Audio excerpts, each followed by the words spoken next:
Adjust the retainer on the M.2 adapter to accommodate the particular size of M.2 drive that you wish to install. Align the notch of the M.2 adapter with the pin on the chassis and push down the adapter. Tighten the screw to secure the adapter.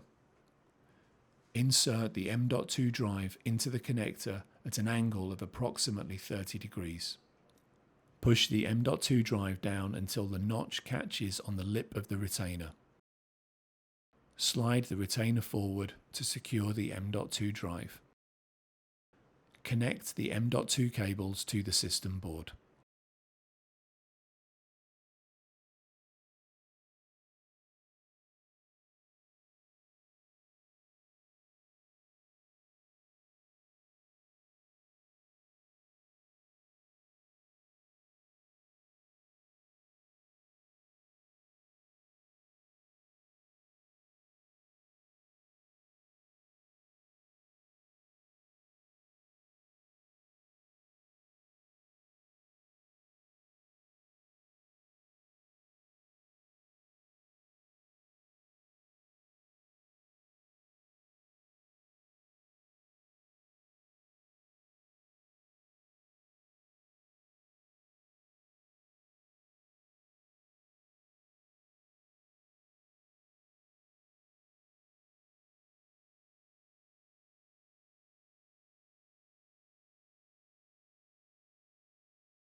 Install the air baffle.